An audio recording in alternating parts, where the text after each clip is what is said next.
yang terdata di dinas itu lebih banyak belum kami sentuhnya gitu lah gitu.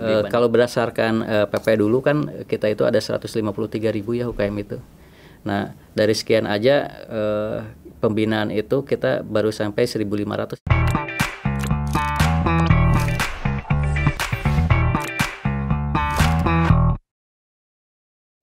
Assalamualaikum warahmatullahi wabarakatuh, sahabat Banten Podcast. Pada hari ini, episode kali ini kita akan membahas bagaimana sebuah pengembangan para pelaku UMKM atau usaha kecil menengah di Provinsi Banten.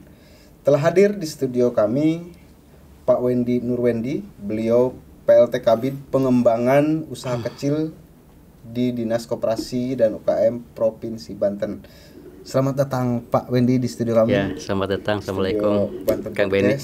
Alhamdulillah Pak Wendy berkesempatan dan meluangkan waktu untuk kami. Mudah-mudahan perbincangan kita membawa manfaat buat para pelaku UKM khususnya dan masyarakat yang menyaksikan channel Banten Podcast. Baik, Pak Wendy,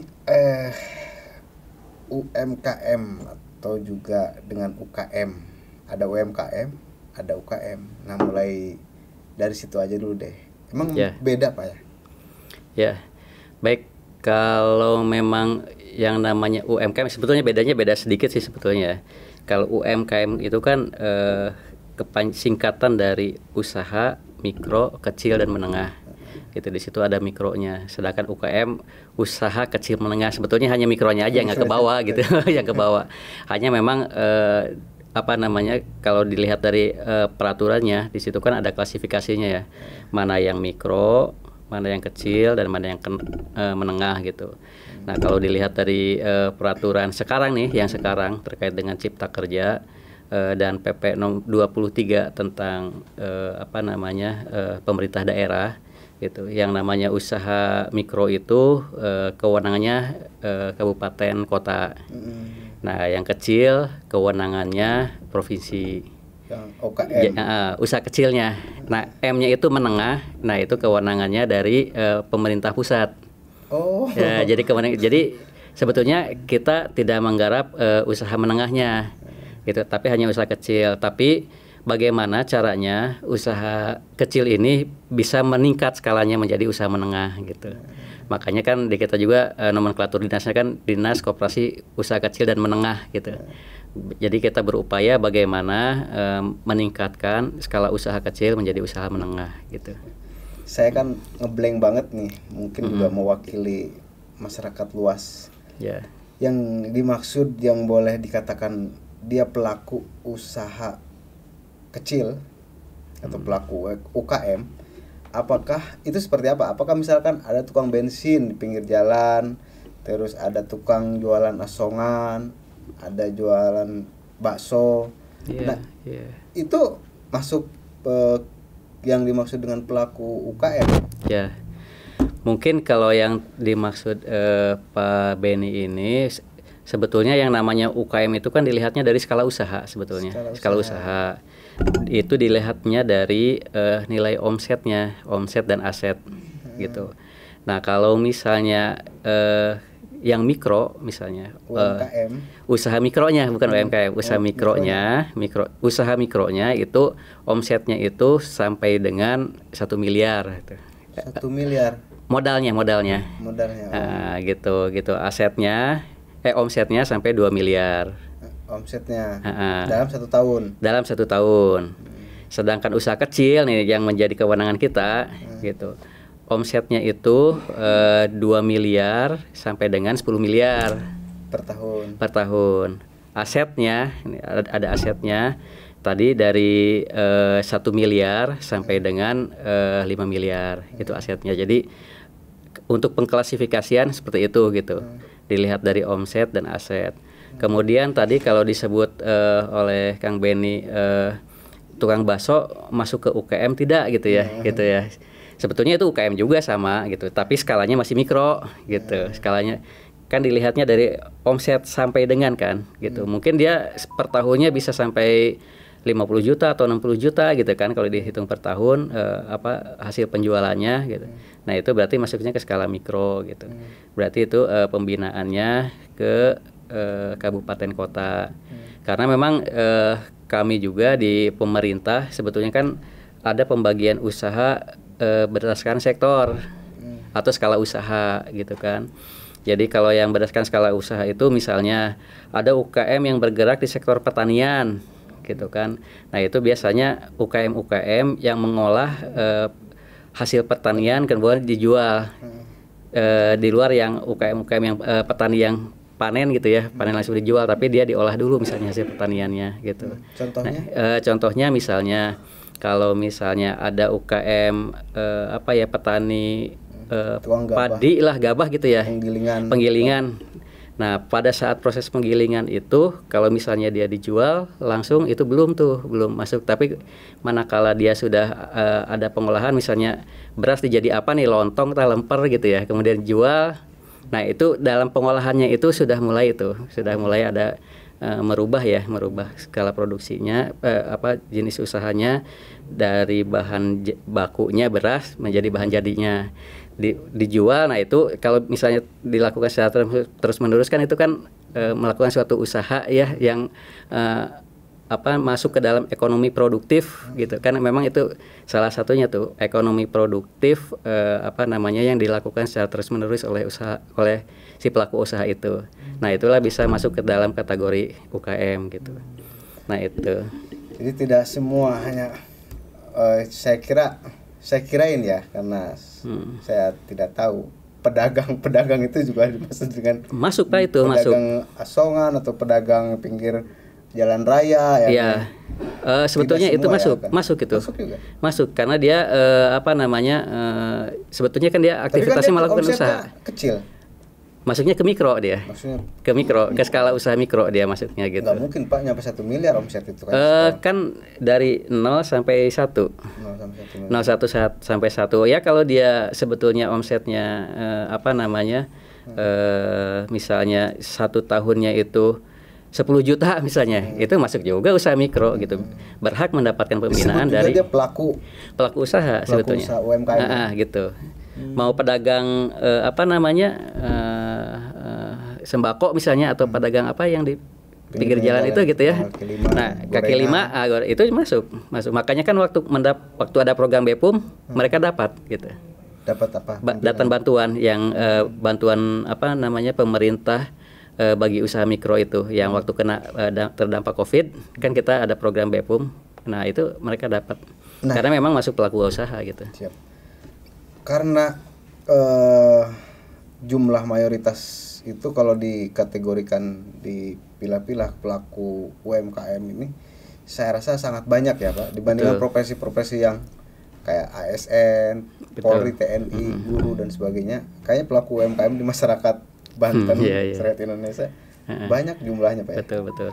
Nah, pemerintah dalam menangani kesejahteraan atau pelaku usaha itu berada di posisi mana Pak? Baik. Pemerintah terutama di Dinas Koperasi Provinsi ya. Itu tadi Pak, tetap kita melakukan tupoksinya itu sesuai dengan kewenangan kita. Sebagai contoh kami yang dari provinsi, karena kewenangan provinsi itu berdasarkan Undang-Undang 23 tahun 2014 tentang pemerintah daerah itu, bahwa kita masuknya kewenangan kita ada di usaha kecil gitu. Oleh karena itu pembinaan kita adalah pembinaan kepada usaha kecil yang skala usahanya itu jika dilihat dari sisi omset gitu, itu ada di 2 miliar sampai dengan 10 miliar sampai 15 miliar omsetnya ya per tahun gitu. Nah, itu memang pada saat ini pun kita sedang melakukan pendataan sih ya itu ya terkait dengan usaha itu, karena kan ada pergeseran itu awalnya. Sampai hari ini yang sudah terdata ada berapa Pak? Sampai sekarang saat ini yang sudah terdata ada 547 UKM di Provinsi Banten. Ya, gitu yang skala usaha kecil berdasarkan Undang-Undang Cipta Kerja itu ya. Itu usahanya apa aja Pak?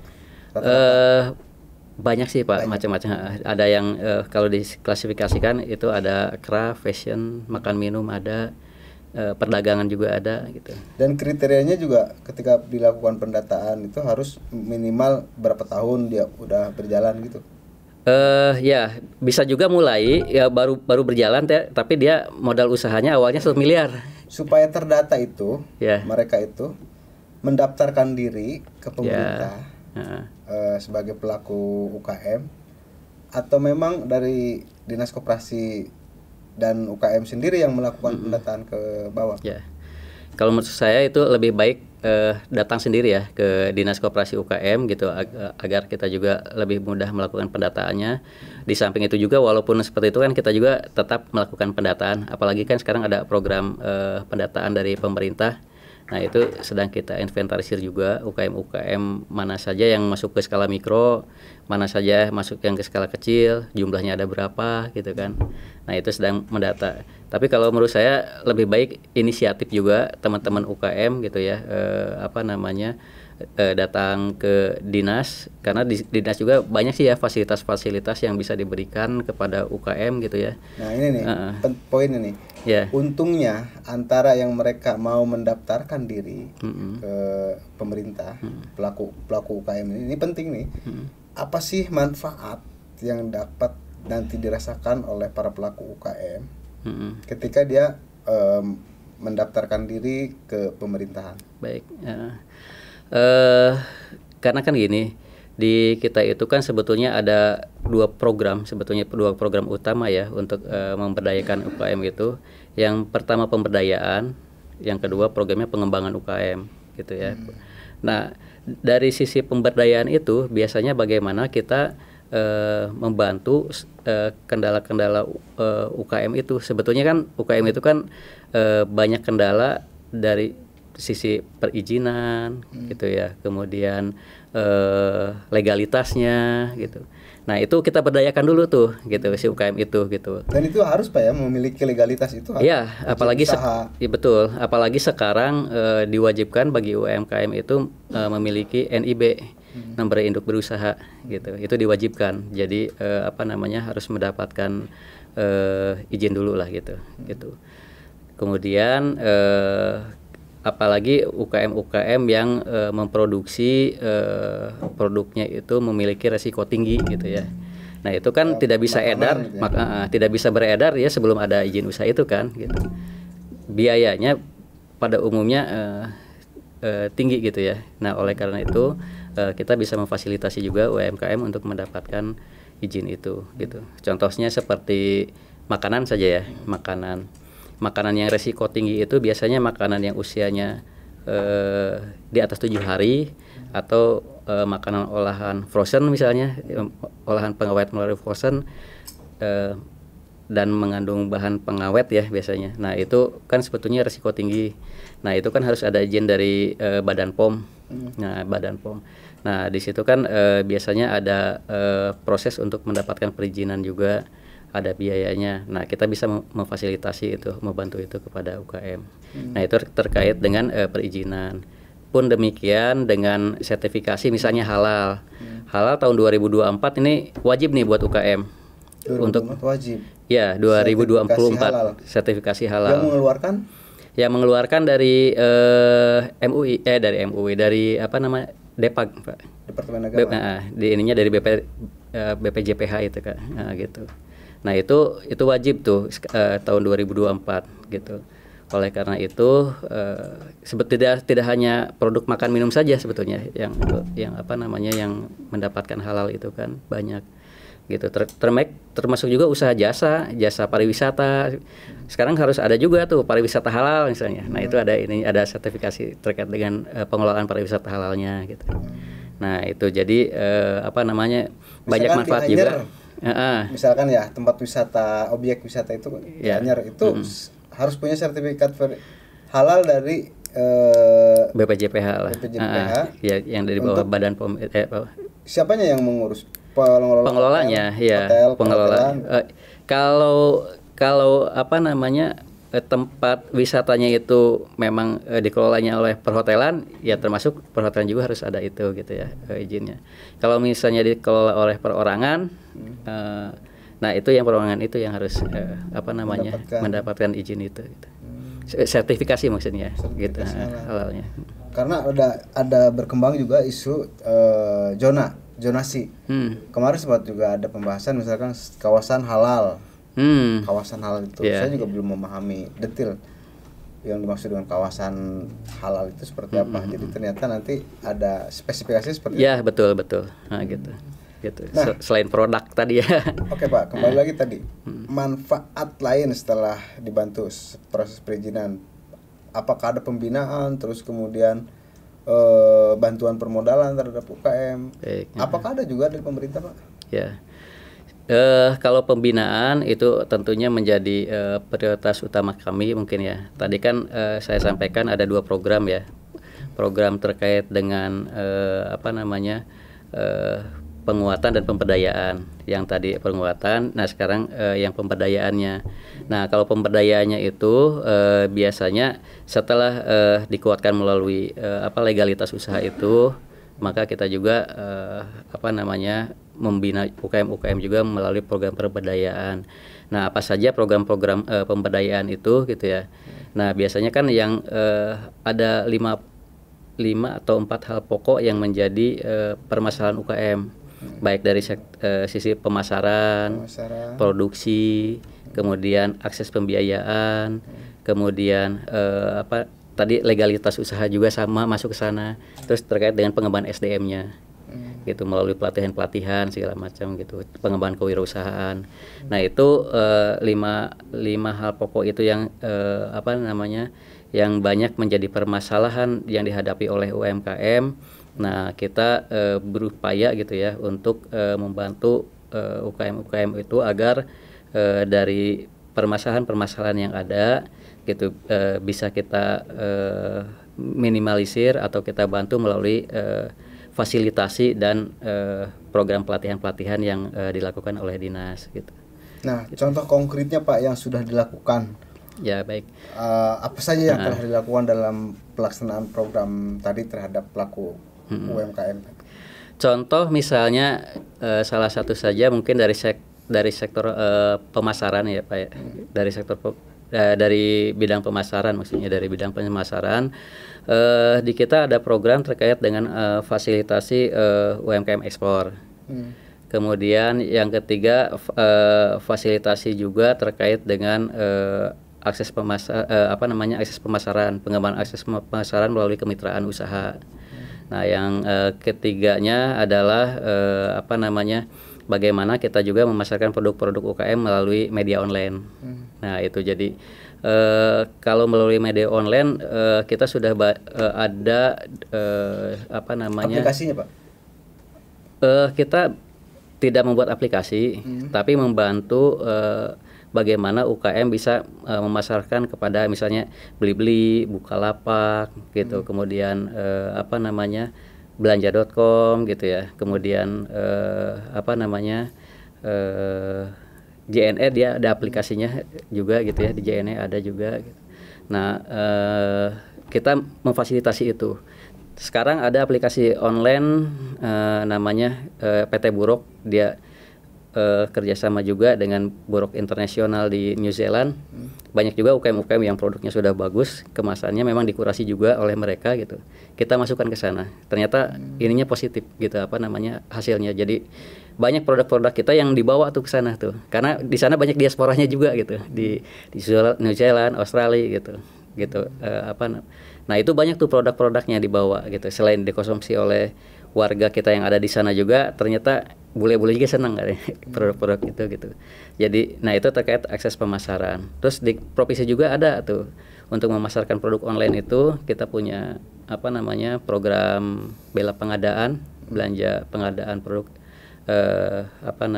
produk UMKM melalui toko daringnya gitu. Nah, melalui e-katalog itu Pak? Bukan. E-katalog ada 2 lagi, ada perbedaan antara toko daring dengan e-katalog kan sebetulnya yang pertama dilihat dari nilainya itu kalau toko daring di bawah 200 juta Kalau e-katalog di atas 200 juta. Kemudian kalau toko daring apa namanya tidak perlu berbadan hukum. Kalau yang e-katalog harus berbadan hukum gitu. Websitenya belapengadaan.com. Websitenya masuknya di LKPP maksudnya. Oh, tetap tetap LKPP.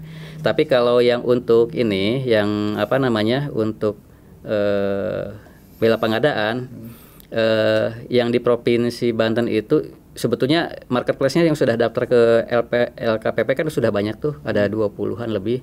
Tapi memang kalau yang di apa namanya, di provinsi yang sudah sesuai dengan transaksinya provinsi lah gitu ya. Nah, itu ada 5. Plaza Banten, MBIS, Kaltara, Indo Trading, dan apa namanya, Gojek GoFood. Nah, itu dinamakan apa itu? Nah, ini tuh marketplace yang sudah memenuhi apa namanya, yang sudah terdaftar di LKPP lah, sudah masuk ke dalam programnya SPPME gitu ya, sistem perdagangan produk online secara elektronik gitu, yang khusus untuk pengadaan pemerintah gitu. Jadi apa namanya, teman-teman UKM manakala ingin apa namanya, produknya ingin menjadi penyedia pemerintah Provinsi Banten, sebetulnya tidak hanya Provinsi Banten, kalau sudah masuk ke marketplace ini bisa tuh dikonsumsi oleh kabupaten kota, se-Indonesia lah ya. Se-Indonesia bisa dikonsumsi karena sudah masuk ke apa marketplace-nya itu gitu. Nah, itu nanti kalau yang terdaftar di pemerintah itu juga nanti dibantu sampai ke tahap itu Pak ya? Iya. Masuk ya. market. Di kita ada klinik coaching kliniknya di kita untuk masuk ke sana juga. Nah, untuk bisa datang ke klinik itu? Tinggal datang saja. Di sana kan ada apa namanya, jika ingin masuk ke bela pengadaan, di sana ada marketplace-nya juga gitu ya, yang di Dinas Koperasi Pak? Iya, di Dinas Koperasi. Yang apa namanya, yang apa ingin masuk ya ke marketplace itu gitu, ingin masuk. Nah, terkait dengan nanti apa namanya, barangnya itu, manakala pemerintah provinsi membutuhkan barang atau jasa ya yang sudah masuk ke marketplace itu, nah kita tinggal klik saja gitu di situ gitu kalau sudah masuk gitu. Itu ya enaknya ya, karena misalkan saya punya di kampung saya itu punya gula aren, terus punya kerajinan tangan, untuk gitar, kerajinan, banyaklah kerajinan itu. Itu juga sangat bisa di situ udah ada etalasenya, udah ada. Ada berapa? Kesulitan pemasarannya Pak ya? Memang sebetulnya sudah ada 10 etalase, kalau lebih malah etalase untuk apa namanya, untuk memasarkan barang itu ya, barang dan jasa di baik di e-katalog maupun di apa namanya tadi bela pengadaan itu. Nah, itu kalau di makan minum udah pasti ada di situ etalasenya. Kemudian jasa servis gitu, servis kendaraan, servis umum gitu ya, AC, kebersihan, kemudian apa namanya, pengadaan apa sih, baju ya, fashion, kalau di ininya fashion, pengadaan baju juga ada gitu. Kemudian apa namanya, mungkin kalau yang terkait dengan apa, kalau alat bangunan dan segala macam mungkin kita jarang ada, tapi walaupun ada juga ya, tapi memang umumnya UKM tidak masuk ke sana gitu. Karena ada juga Pak sekarang Pak industri ekonomi kreatif. Nah gitu. Makhluk baru ini, industri ekonomi kreatif yang sedang rame. Itu ada juga nggak Pak pembinaan? Tinggal produknya saja Pak, apa ini gitu. Salah satu industri ekonomi kreatif nih podcast. Tinggal produknya saja apa gitu. Itu mungkin kalau itu saya rasa kalau jasa itu di apa namanya, di marketplace-nya saya belum lihat ada etalasenya ya. Mungkin itu bisa masuknya ke e-katalog mungkin ya. Gitu, di katalog mungkin itu bisa gitu. Siap. Gitu. Terus ini juga nggak Pak berpengaruh terhadap pendataan apa namanya sekarang itu BLT, UKM itu juga ketika terdata itu juga masuk ke perlu diminta data untuk suka ada bantuan-bantuan? pengaruh tidak ada hubungannya nggak?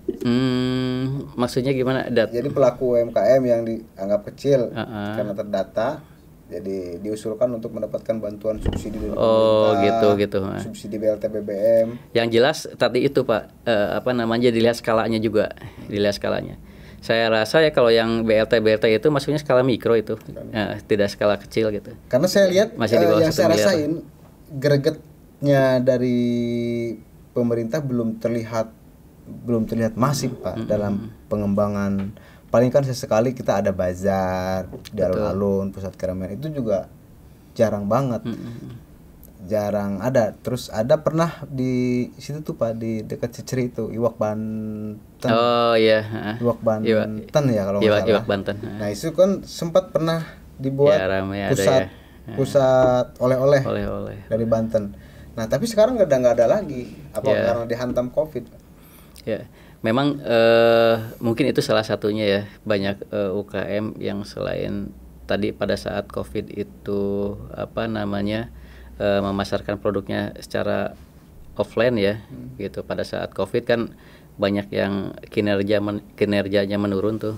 Kinerja menurun itu kan bisa dilihat dari dari volume penjualannya, dari omsetnya gitu ya, kemudian dari penurunan tenaga kerja gitu ya.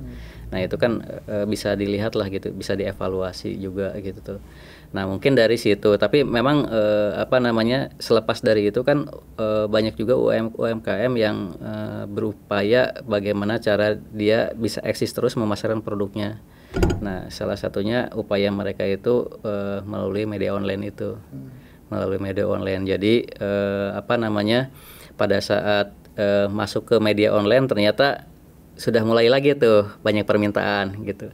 Ternyata orang juga kan lebih senang duduk di rumah, tinggal mencet HP, mesen, datang gitu ya. Gitu. Nah, itu ternyata kebiasaan itu gitu, habit itu mungkin sampai sekarang sudah sudah mulai meningkat tuh kebiasaan pemasaran melalui online itu gitu. Jadi teman-teman UKM juga banyak juga yang memasarkan produk-produknya melalui media online itu gitu. Pak, menurut Bapak yang sudah terdaftar, yang mendaftarkan diri tadi atau yang baik didata oleh dinas, itu sudah dibandingkan dengan yang belum terdaftar atau terdata, lebih banyak yang mana Pak? Tentunya yang belum mendapatkan sentuhan dari dinas ya, lebih banyak yang belum maksudnya yang belum, yang terdata di dinas itu lebih banyak belum kami sentuhnya gitulah gitu, dibandingkan dengan yang dibandingkan dengan jumlah yang sekian banyak itu gitu. Dari data kalau berdasarkan PP dulu kan kita itu ada 153.000 ya UKM itu. Nah dari sekian aja pembinaan itu kita baru sampai 1.500 yang terdata di kita itu gitu. Walaupun memang kan dari 1.500 itu kan saya yakin lah teman-teman UKM juga merasakan hasilnya gitu ya.